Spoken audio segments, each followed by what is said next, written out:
You think you know what hell is? Try smiling at the woman sleeping with your husband during Sunday morning Bible study. Try listening to your husband, a man you built a life with, plan their future while you pay your shared utility bill. They thought I was a pious, silent wife. They forgot I manage the church's Facebook page, and I am about to post the testimony of the century. My name is Maya. I am 36 years old, in the polished, sun-drenched halls of Grace Chapel.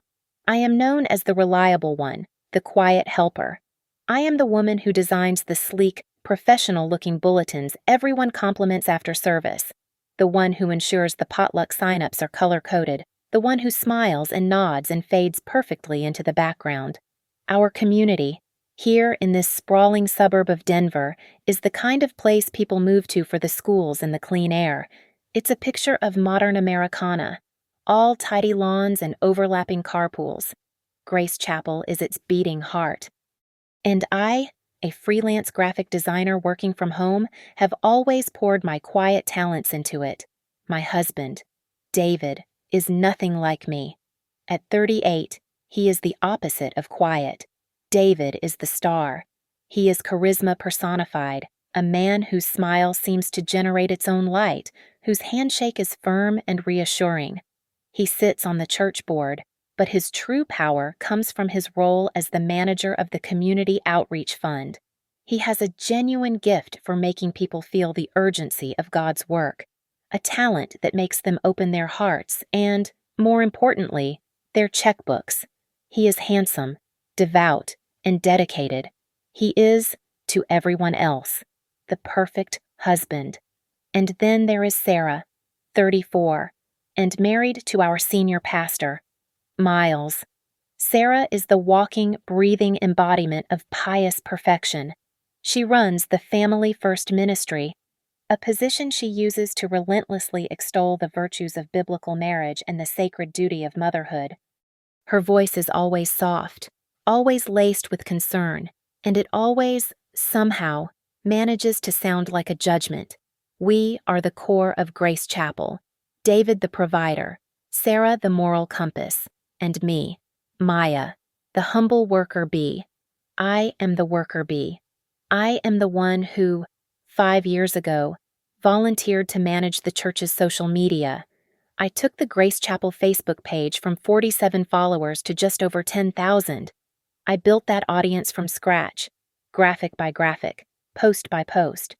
I schedule the sermon clips, create the event banners, and moderate the prayer requests. It is my domain, the one place where my contribution is visible. Even if I am not, Sarah, of course, has always viewed my work with a particular brand of condescension. It's just so wonderful you have your cute little hobby. Maya, she'd said just last month during a women's council meeting, patting my hand. It's so important to keep busy. The implication, as always, hung heavy in the air. Busy, while waiting for the children we've never been able to have. The infertility has been the silent, agonizing cross David and I have had to bear for years. It's a hollow ache, a nursery door that has remained closed. It is the private grief I believed we were facing together. Lately, however, that shared burden has felt less shared. I've felt a distance from David, a subtle coldness creeping into our home, a shift in the bed, a hand pulled away during the sermon. When I tried to talk to him last week, my voice small in the quiet of our kitchen, he'd brushed it off with that easy, public smile. "It's just pressure, honey," he'd said, kissing my forehead. "The annual fundraiser is a monster this year, managing the fund, coordinating the pledges. It's all on me." I wanted to believe him. I did believe him, until the meeting started. For the past month, David has been staying late, long after the evening services have ended. Leadership meetings, he calls them. He says they are crucial for coordinating strategy for the big donation push. The person he is coordinating with, night after night in the silent, empty offices of the church, is Sarah. It was almost midnight when he came home, the sound of the garage door humming open, breaking the oppressive silence of the house. David walked into the kitchen, shedding his suit jacket and tossing it onto a chair. I was pretending to read, the same page of my book unread for an hour. He leaned in to kiss my cheek, and that's when I smelled it. It was not the stale coffee and dust of the church office. It was expensive, floral, heavy, and distinct. It was the perfume Sarah always wore, the scent she filled the front pew with every Sunday. "You were at the office this whole time?" I asked, my voice tight. He did not look at me, already pulling a water bottle from the fridge. "Yes, Maya, planning, the fundraiser. It's exhausting." He did not mention Sarah. He did not need to. The smell of her was all over him. He paused before heading upstairs. "Oh, by the way, I'll be gone this weekend. We're doing a last-minute men's leadership retreat. Just the core team. Need to get our heads straight before the big event. A men's retreat." The lie was so effortless it stole my breath. He went upstairs and the water started running for his shower. The silence returned, but now it was sharp, brittle. I could not sit still. I went to the kitchen to get some tea, needing something, anything, to do with my hands, and I saw it. On his desk, plugged into the wall, was the family iPad. He usually took it everywhere. He had forgotten it. I stared at it. The low hum of the refrigerator seemed to fill the room. I picked it up. It felt cold, heavy. I was just going to watch Netflix, I told myself. Just something to numb my mind. I pressed the home button. The screen lit up, and a blue-green banner slid down from the top. A notification. iMessage. From Sarah M. The words were stark white against the dark background. "Last night was amazing. I can't wait for our retreat weekend. Miles is completely clueless." The iPad slipped from my fingers, hitting the desk with a dull thud. No, it was not possible. Not Sarah. Not David. My heart was not breaking. It was stopping. It just stopped. I picked up the device. My hands were shaking so badly I could barely type the passcode. Our anniversary. 807. The message app opened. It was all there. His phone was syncing to this iPad, and he had forgotten to turn it off. I did not just see the recent message. I saw everything. 6 months of everything. I sat at the kitchen counter, the only light coming from the glowing screen, and I read. And I read. It was not just, "I love you and I miss you." It was a detailed, brutal dissection of my life, of my failures. David. "She's just so cold." Sarah. "She doesn't know how to be a real woman." Sarah M. "She's incomplete." "It's probably God's will she can't have children. She has nothing left to give." David. "You're what I need. You're vibrant. You're alive." They mocked me. They mocked my pain. The one thing I thought David shared with me. They used my infertility, the deepest wound of my life, as the punchline to their private jokes. I scrolled deeper, past the pictures, past the plans. My numbness was so profound I almost missed it. I was just about to throw the iPad across the room when my designer's eye caught a different kind of thread, a thread about money. Sarah M. "I'm worried about the cost of the hotel." David. "Miles will see the credit card bill." David. "Don't worry about the Broadmoor. I've got it covered. I moved the money from the outreach fund. It's God's blessing for us." Sarah M. Is that okay, David?" "It's fine. Baby. God provides for those who do His work, and we are doing His work." The room spun. I leaned forward, gripping the counter. I scrolled back, rereading the words. The Broadmoor. That 5-star luxury hotel. Outreach fund. The money meant for homeless shelters, for the soup kitchen, for orphaned kids in Africa. It was not just adultery. It was not just betrayal. It was theft. He was not just cheating on me. He was stealing from God. He was stealing from the very community that adored him. And they were using that stolen money to fund the weekend they were planning to spend in a luxury bed, laughing at me. That next Sunday, I went to church. I moved through the motions in a thick, cold fog. I put on my usual modest dress. I brushed my teeth. I drove our car to Grace Chapel, parking in the usual spot. I did it all while my mind was screaming, replaying the images, the words, the theft. I was numb, hollowed out, but I had to see. I had to see them in God's house. I sat in my usual seat, third row from the front, on the aisle. David was already seated in the front row with the rest of the board members. He turned, saw me, and gave me that brilliant, warm smile. It was the smile he used for the congregation, for the donors. It was a mask, and for the first time, I saw it as nothing more. I smiled back, my face feeling like brittle plastic. The worship music swelled, and I stood, my lips moving with words I could no longer feel. I watched Sarah, sitting next to her husband, Pastor Miles, her eyes closed, one hand raised in pious devotion. She looked angelic.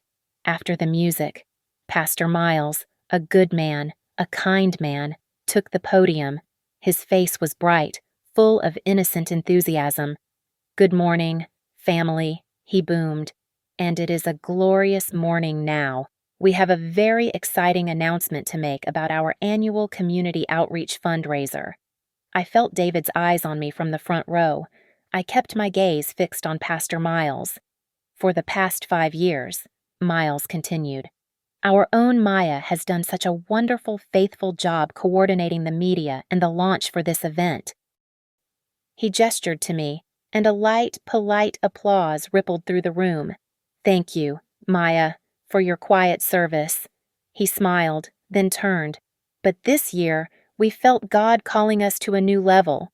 So, I am thrilled to announce that, taking on the leadership role for the event, is my wonderful wife, Sarah." The applause was thunderous. The congregation was beaming. Sarah, the picture of humble grace, stood up and walked to the podium, kissing Miles on the cheek before taking the microphone from his hand. "Thank you, Miles. Thank you, Grace Chapel," she breathed, her voice radiating warmth. She looked beautiful, confident, and completely in charge. I am just so humbled and so excited to step into this role. This ministry, the Family First Ministry, believes so strongly in the foundation of our community. And that foundation, she paused, her eyes sweeping the room, is built on the integrity of strong marriages, on the sacred bond that can only exist between a man and a woman who are covenanted with God. My blood turned to ice. She was lecturing us on the integrity of marriage. David, in the front row, was watching her with an adoration so profound it made me physically ill. Sarah continued, her voice growing stronger. "We must all make sacrifices for the greater good. The family is the cornerstone. And sometimes," she said, her gaze finding mine in the third row, "sometimes God asks us to set aside our smaller things to make room for those who are called to greater ones." It was a direct hit, a public execution disguised as a sermon. She was telling me, in front of God and everyone, that I was the smaller thing. The entire congregation turned to look at me. I could see their faces, filled with a gentle pity. They thought I had just been professionally and spiritually replaced. They thought this was just church politics, that I had been demoted. They were sorry for me. And then, David stood up. He did not just clap. He started a standing ovation. He clapped the loudest, his face a mask of profound agreement. As if to punctuate her victory, he even stepped onto the stage, unasked, and handed Sarah the glass of water from the podium. A small, intimate gesture of support, a passing of the torch. I watched them, the thief and his mistress, standing on the holy stage, accepting the applause of the people they were robbing blind, while the good man they were deceiving beamed with pride beside them. I could not breathe. Slowly, I gathered my purse. I stood up. The sound of my heels on the hardwood floor was silent against the roar of their applause. I turned my back to the stage and began to walk. I walked past the rows of pitying faces, past the ushers, and into the bright, empty lobby. I pushed open the heavy glass doors, and the sound of the sermon cut off as the door clicked shut behind me. I stood in the sunshine, alone. Not a single person, not one, and certainly not my husband, came after me. I did not drive aimlessly. I drove straight home. I walked through the front door of our empty house, the silence amplifying the echo of the applause still in my ears. The numbness held until I reached the kitchen, until I saw his coffee cup from that morning still sitting on the counter, a perfect circle of dried coffee at the bottom. And then, the fog did not just lift, it evaporated. It was replaced by a rage so pure and so cold it sharpened every sense. It was a white-hot, silent fury. It was not the kind of anger that makes you scream or throw things. It was the kind of anger that makes you build, or, in this case, dismantle. I sat at my desk, the one where I did my cute little hobby, and opened my laptop. The screen glowed to life, illuminating my face. First, I went to the Grace Chapel Facebook page, my page, the one with 10,000 followers. I clicked on settings, then page roles. My name, Maya, was listed at the top admin, and there, just below it, was David's editor. I smiled. It was the first real expression I had felt all day. 6 months ago, David had come to me, casual and charming. "Hey, honey, you should probably make me an admin on the page, right? Just in case you ever get sick or something." A small, uneasy feeling had prickled at the back of my neck even then. I had agreed, of course, but I had not made him an admin. I had given him editor privileges. He could post, he could comment, he could see the metrics, but he could not delete me. He could not add another admin, and he could not change the password. He was so arrogant, so certain of his domain, that he had never even bothered to check his own permissions. My fingers flew across the keyboard. I navigated to the security settings. I created a new, complex password, a random string of 24 letters, numbers, and symbols. I clicked Save Changes and Log Out All Other Devices. Click. David was locked out. Sarah was locked out. The entire church leadership was locked out. I was the sole gatekeeper. But I was just getting started. I opened a new tab. I logged into our joint bank account. I did not need to. I knew what I would find, or rather, what I would not find. It was nearly empty, just enough to cover the mortgage. Then, I opened a third tab, the online portal for the Community Outreach Fund. David thought he was the only one with access. He had forgotten that I was the one who set up the account for him 2 years ago, the one who walked him through the transfer processes, the one who designed the very logo on the account's dashboard. I still had the login credentials saved in my secure password manager. I logged in. It was all there, a meticulous record of his sin. He was not just a thief. He was a sloppy one. I took a screenshot. A transfer of $4,000 from the Community Outreach Fund to his personal account, labeled Admin Expense. I opened his personal account in another tab. A screenshot, the corresponding payment, 3 days later, for $4,000 to the Broadmoor. A screenshot, a transfer of $2,000 from Outreach, labeled Donor Relations. A screenshot, the corresponding charge at Tiffany & Co. for $1,950. A screenshot, a charge at an expensive Denver steakhouse. A screenshot, another. It was a pattern. Over and over. He would take the money meant for the poor and spend it on her. I saved each file, labeling them with a clear numerical system. Exhibit 01 Transfer. Exhibit 02 Hotel. Then, I picked up the iPad. I opened the iMessages again, the bile rising in my throat. I screenshot every single message that mattered. The ones about me. She's just cold. Incomplete. God's will. The ones about the money, don't worry about the Broadmoor. I moved the money from the Outreach Fund. It's God's blessing for us. Miles is too busy saving souls to check the books. I saved them all. I had it. It was not a suspicion. It was a file. It was a case. I had irrefutable digital on black and white proof, the affair, the vicious emotional cruelty, the financial fraud. He thought I was a quiet, pious, barren wife. He forgot that I was a designer, and I was, in that moment, the architect of his absolute destruction. I am a professional. I do not do messy. I do not do chaotic. Raw screenshots are emotional. My rage was cold, and my work would be, too. I opened Adobe InDesign. My cursor hovered over the blank white canvas. This was not a cute little hobby. This was my craft, and I was about to create a masterpiece. I designed the layout as I would for any major client, using the official Grace Chapel color palette, a serene blue, a gentle gray, and a pure, clean white. I used the same elegant sans serif font family that I had chosen for all our branding. It needed to look official. It needed to look credible.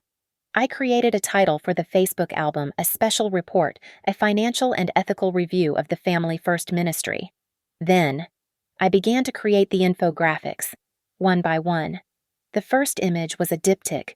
On the left side, I put Sarah's official ministry photo, her hands clasped in prayer.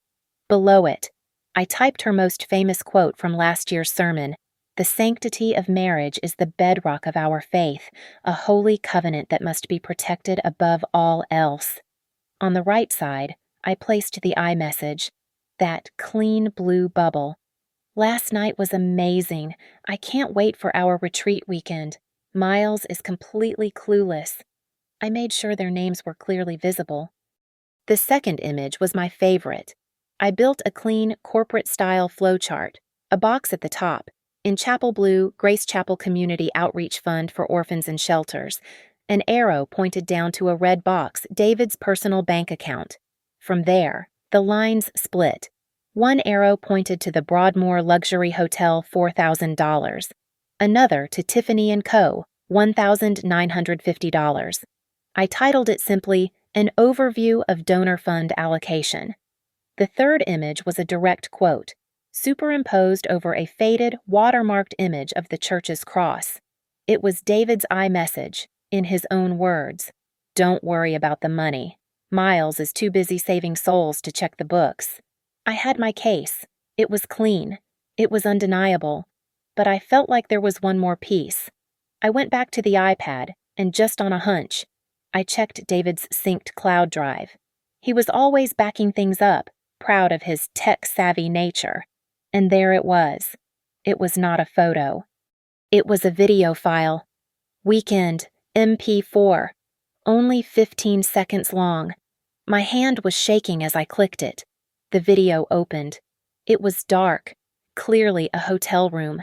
I saw David, his face flushed with alcohol, his tie undone, holding a glass of champagne.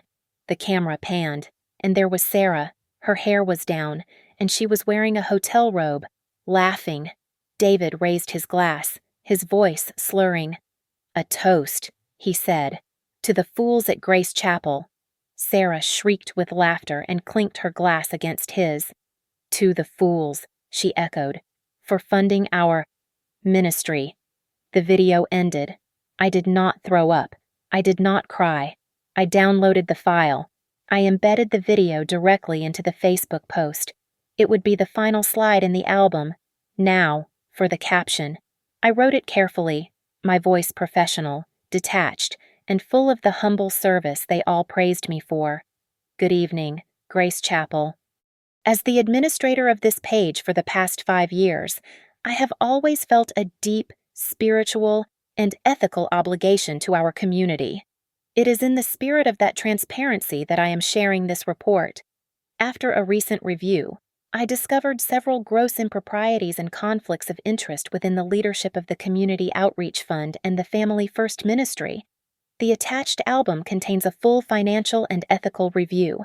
I believe our congregation deserves the truth. God bless Grace Chapel. I did not hit post. I clicked schedule.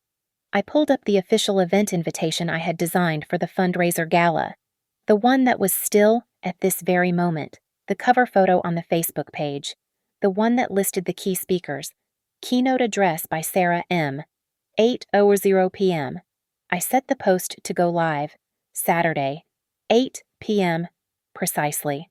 I closed the laptop. The work was done. My cute little hobby was, in fact, a weapon, and I had just built a bomb. Friday night, the day before the gala, I heard his key in the lock, the familiar sound sending a jolt of something cold and foreign through me. He walked in, tossing his keys into the ceramic bowl on the table, the one I'd made in a pottery class.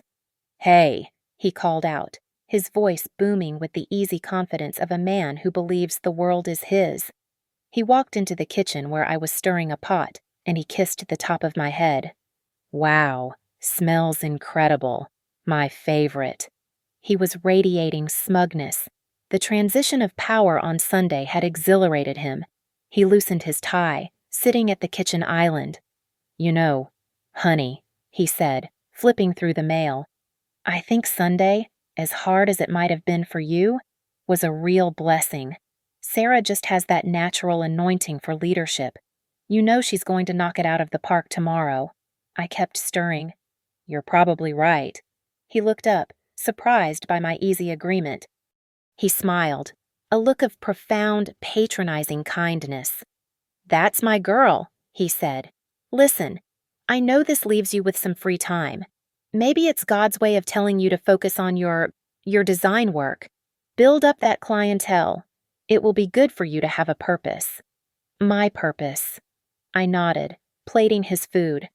"I'll make a list of potential clients tomorrow." See, that's the spirit. We sat at the dining room table. The meal I had cooked was perfect. It was his favorite slow-braised short ribs, a last supper. My mind whispered.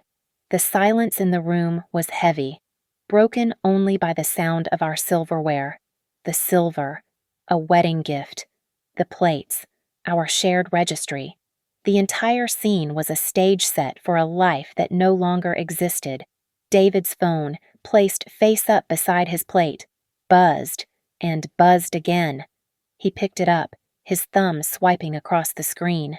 A slow, private smile spread across his lips.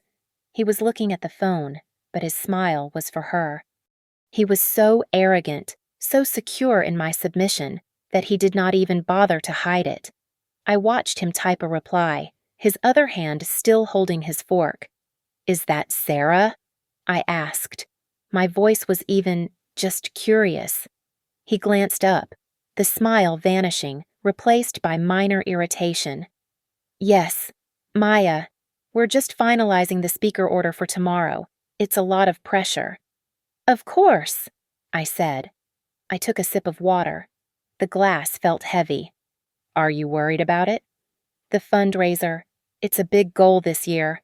He laughed, a short, confident bark. "Worried? No. Sarah has it all locked down. She's a natural. People are inspired. It's going to be a record night. An absolute record." He took a large bite of the food I had made. "God is really moving in this." He finished his plate, pushed it away, and stretched. "Well, that was fantastic. Honey, I'm going to head to bed. Need to be rested for the big event tomorrow." He said it like he was the one giving the speech, the one at the center of it all. He kissed my cheek. "Don't stay up too late." I listened to his footsteps on the stairs, the sound of our bedroom door closing, the muffled rush of the bathroom faucet. I sat alone at the dining room table for a long time. The house was still. Finally. I stood up, cleared his plate, and went to my office. I sat in the dark, the room lit only by the faint glow of the modem. I opened my laptop. The screen came to life. There, on my desktop, was the open browser tab for the Grace Chapel Facebook page. A small blue box was visible at the bottom of the screen. "Your post is scheduled for Saturday at 8:00 p.m. I stared at the words. 8 o'clock, 26 hours from now. Everything was in its place. Everything was ready. Saturday night. I was not at home. I was in my friend Anna's spare bedroom, a neutral beige box across town. My suitcase was packed and waiting by the door. On the small desk, my laptop was open, the only light in the room. The Grace Chapel Facebook page was loaded. The cursor blinked. The clock in the bottom corner of the screen read 7:59. I watched it click over. 8 p.m. I hit refresh. It was live. My scheduled post. A special report, a financial and ethical review. It sat there, at the top of the feed, looking clean, professional, and absolutely devastating. For the first 60 seconds, there was absolute silence. Just the post, sitting there. The counter below it read, 0 likes, 0 comments, 0 shares. My heart hammered against my ribs. What if no one was online? What if they were all at the gala, their phones off, listening to her speech? The silence was a roaring in my ears. Then, I hit refresh. One reaction, not a like. It was the wow face, the yellow, open-mouthed, shocked emoji. A second later, the first comment appeared. Is this a joke? Someone must have hacked the page. I hit refresh again. The number was 9. I hit refresh again. 34. At 8:03, the dam did not just break, it vaporized. The notifications began to cascade. It was no longer individual comments I could read. It was a waterfall, a white wall of text scrolling past so fast I could only catch fragments. Thief. Hypocrite. I want my money back. I donated $500 to that fund. For the orphans. Sarah Pastor Miles' wife. This cannot be real. Wait, is that the video? I'm at the gala right now. What is happening? Someone check on Pastor Miles. Look at the comments. Sharon, the share count. That was the real metric. 1, 5, 21, 84. It was multiplying. It was exponential.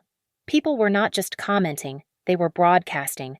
They were tagging everyone they knew in the Denver community. They were tagging board members. They were tagging other churches. My personal cell phone, dark on the desk beside me, suddenly lit up the room with a harsh white glare. The screen read, David, his name and photo. My thumb went to the volume rocker on the side of the phone and pressed down. The ringing stopped. The call sent to the void of voicemail. It rang again. Instantly. David. I silenced it again. A new text popped up from him. Call me now, what did you do? I ignored it. The phone buzzed again. A different caller. Elder Harris.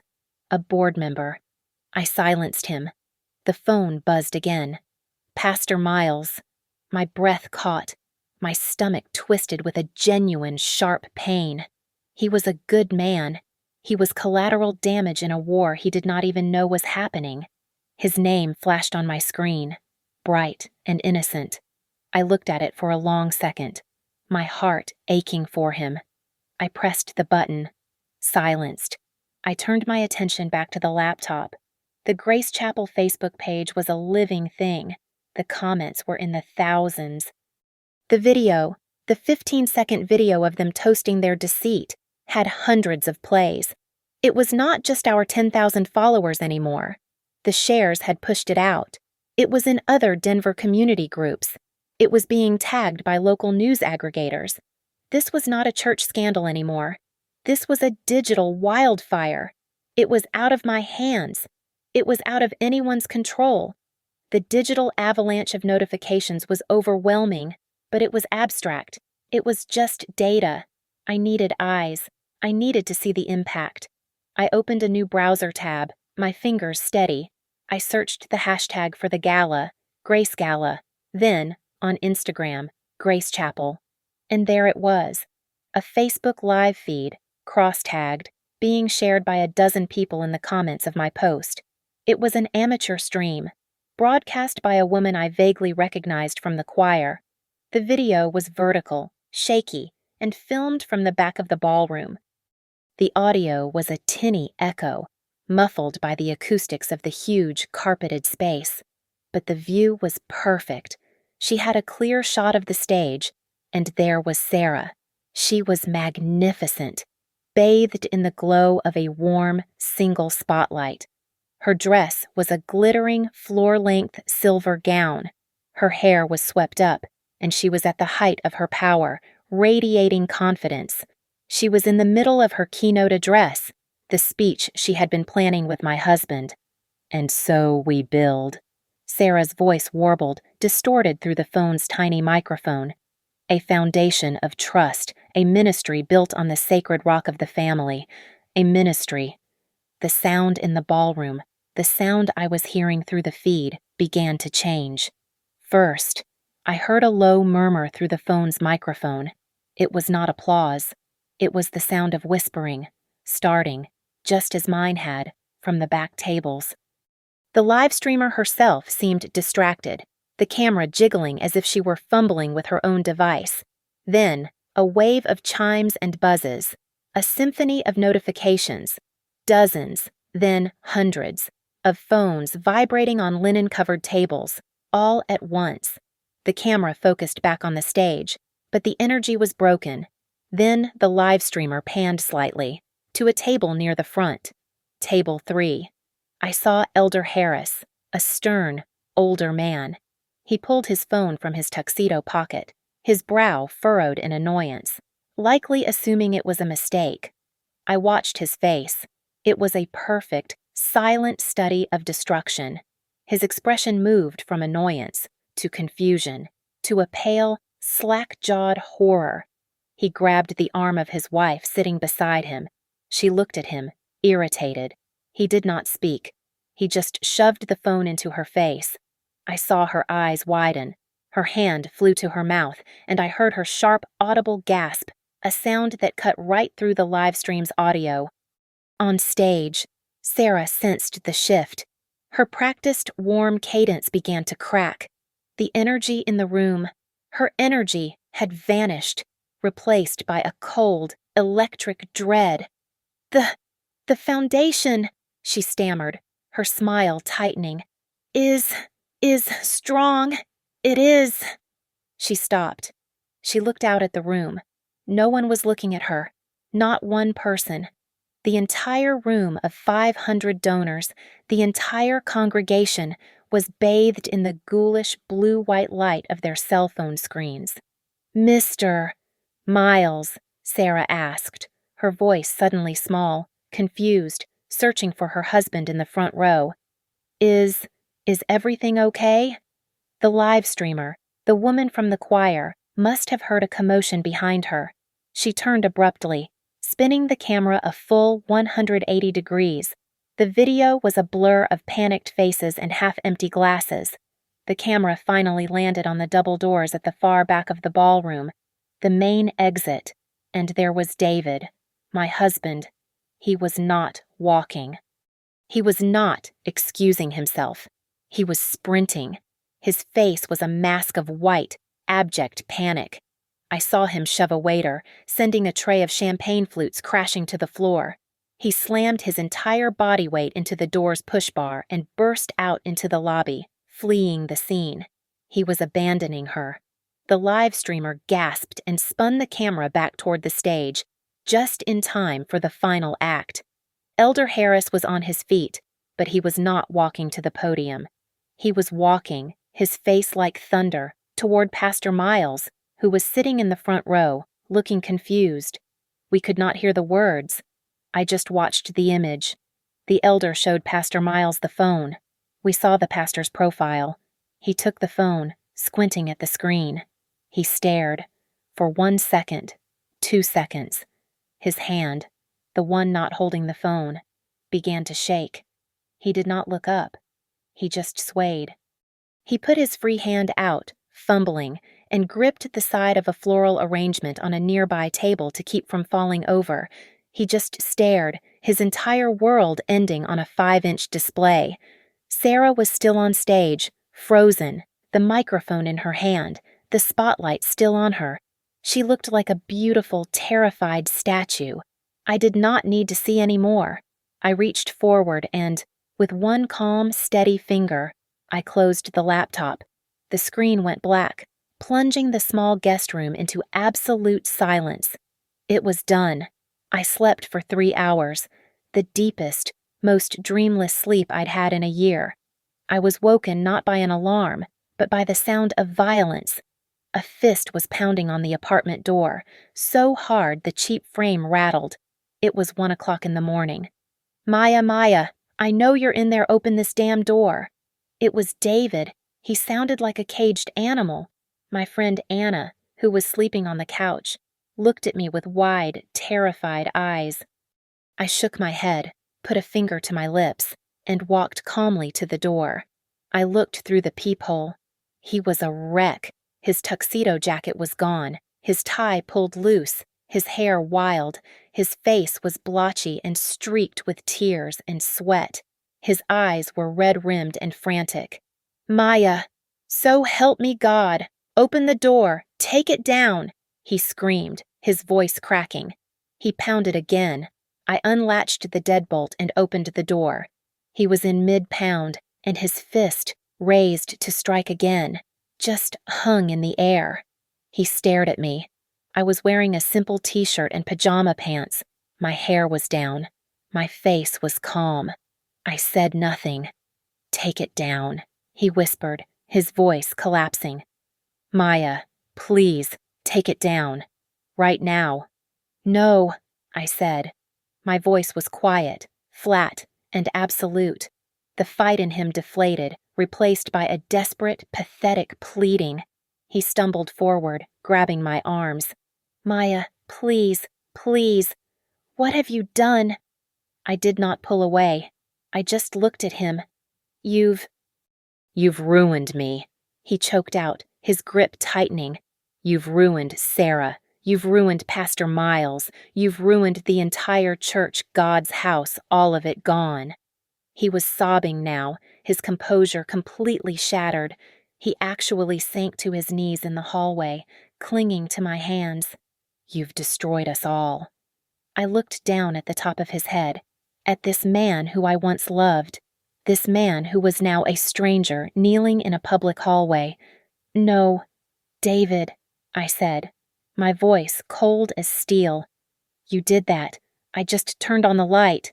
His head snapped up, his face contorting with a new idea, a desperate, scrambling hope. "We can fix this," he said, his voice a frantic whisper. We'll say the account was hacked. Yes, that's it. It was hacked. You can't get in. They posted that horrible stuff. We'll call the police. We'll file a report. We can undo this, Maya. We can spin it, and spin."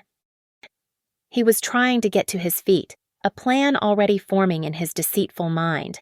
He was trying to recruit me as his co-conspirator. I pulled my hands free from his grasp. "That's not possible," I said. What do you mean?" "Of course it is. You just have to—" "It's not possible, David," I interrupted, "because I spent yesterday afternoon with 2 people.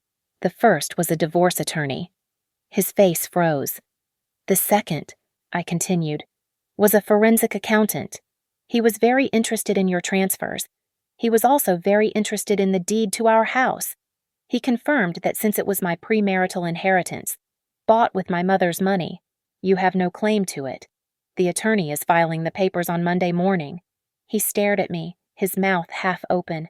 The color was draining from his face. This was not just social ruin. This was financial. But I was not finished. "You can't claim the account was hacked, David, because I'm the one who reported the crime." What crime, Maya? What are you talking about?" "I also sent a complete copy of the financial file to the Denver police this morning. The fraud division. I'm not sure if you know, but transferring stolen funds across state lines. From a nonprofit, no less. They have a specific name for that. They call it wire fraud." His face changed. It was not desperation anymore. It was not sadness. It was not even anger. It was terror. A pure, abject terror that hollowed out his eyes. He had just realized in that second that this was not about church gossip. This was not about losing his reputation. This was about losing his freedom. This was criminal. He stopped breathing. He just stared at me. The full, catastrophic weight of what I had done finally, truly, landing on him. He had not just been exposed, he had been executed. 1 week later, Sunday. I did not go to the service, but I went to the church. The chaos was visible from a block away. 2 local news vans were parked on the street, their satellite masts raised. A small cluster of reporters stood on the sidewalk, microphones in hand.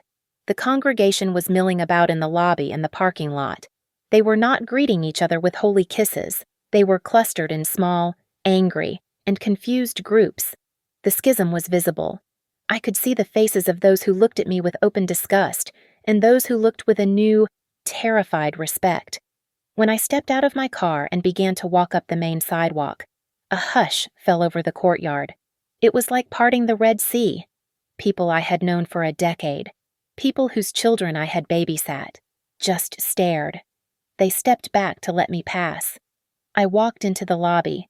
Pastor Miles was standing near the sanctuary doors, not greeting people, just standing. He looked like he had aged 20 years in 7 days. His shoulders were slumped, his eyes hollow. He had, as I'd read online, officially tendered his resignation on Friday. He saw me, and his face hardened. He walked over to me, his voice a low, gravelly rasp. "Maya," he said. He did not use the kind, pastoral tone I had heard my entire adult life. This was the voice of a broken man. They were wrong, what David and Sarah did. It was an abomination. He paused, his eyes searching mine. But this, public, digital, crucifixion, this was cruel. Maya, there was no grace in it. I took his judgment. I owed him that much. Over his shoulder, through the doors to the sanctuary, I could see her, Sarah. She was not in her customary front row seat. She was sitting in the very last pew, alone, hunched over. She was not wearing her elegant suits or shining jewelry. She was in a simple dark dress, her face puffy, blotchy, and stripped of all makeup. She was weeping, a quiet, racking, pathetic sob. The queen was in exile. I looked at her for a long moment. I felt nothing. No pity, no triumph, just empty. I turned my attention back to the man she had betrayed. I did not go to her. I stepped past Pastor Miles, ignoring her completely. I reached into my purse and pulled out an envelope. I held it out to him. He looked at it, confused. "What is this?" "It's a cashier's check," I said. He took it, his hands shaking, and opened the envelope. He pulled out the check and stared at it. His eyes went wide. "Maya, this is... I don't understand." "It's my retirement account," I said, my voice clear and steady. "It's everything. It's enough to cover every dollar David stole from the outreach fund, plus interest. He emptied our joint accounts, so this was all I had left."